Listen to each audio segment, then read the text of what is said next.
One of the most common questions I get during my mentorship sessions is, what are the biggest mistakes you can do in your resume?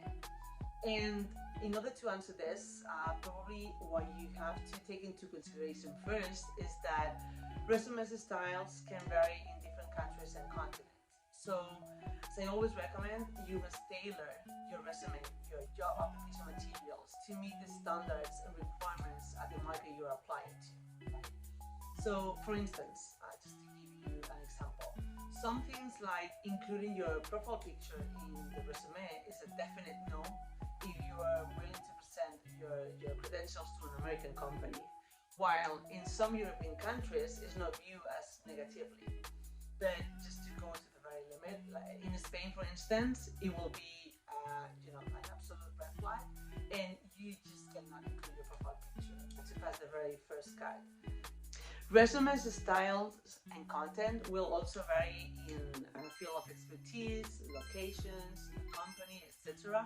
But my goal today is to share with you the biggest mistakes our Architect US team has spotted after reviewing thousands of resumes. So pay attention and avoid making them when writing your own CV, especially if you're targeting the US market to meet the requirements American companies are looking for. One very important aspect that seems to be repetitive is the length of your resume. You have to understand that many companies receive hundreds of applications as soon as they post a job opening, and they want to spend too much time reviewing your work initially. Typically, your resume should fit in one page to the maximum. So consider the structure of your document so you include your professional experience in a way that is easy to understand and quick to review. And this is simple. If they have to spend several minutes looking at your work and reviewing the details, they will probably move on to the next resume line. So make sure that everything is written succinctly, right?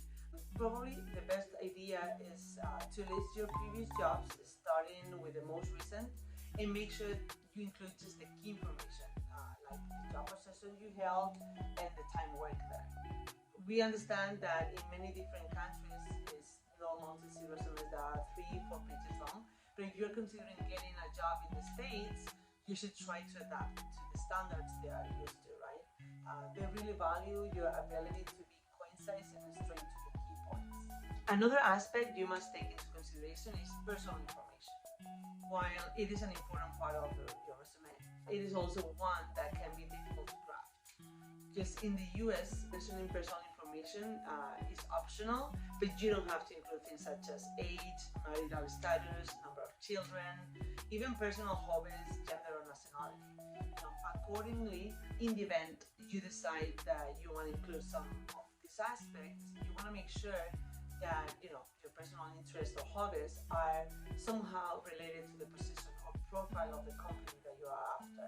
Remember that adding any kind of information that is not necessarily related to the position may end up making your resume looking overwhelming and perhaps even unprofessional. So make sure that you tailor your resume to the right job market, and always be just concise, right? So make sure that you tailor your resume to the right job market always, okay? Of course, there are companies that have more of a friendly or playful image to them, but it is usually better to stick to the safe side, especially if you're going to use the same, resume for different applications. Lastly, and perhaps more importantly, make sure that your resume highlights your accomplishments, not the duties which you had as much. We've seen many different resumes which strictly focus on detailing the job description, and you should avoid doing that. The job description under the job position should highlight how you were able to achieve, complete, design, lead, or whichever other positive action verb that best describes your role or accomplishment in the position. Just think about it. The employer probably knows what that job position entails. And so, what is important to them is to see how you were able to excel with those projects and job responsibilities, right? So make sure that you take that into consideration, and if you still struggle with any of these topics or with your resume structure in general, send us an email and ask us for some more advice. Another good way to get tips, recommendations, and insightful information to make the most of your work and career is to subscribe to our YouTube channel and follow our podcast. So this is all for today. See you next week.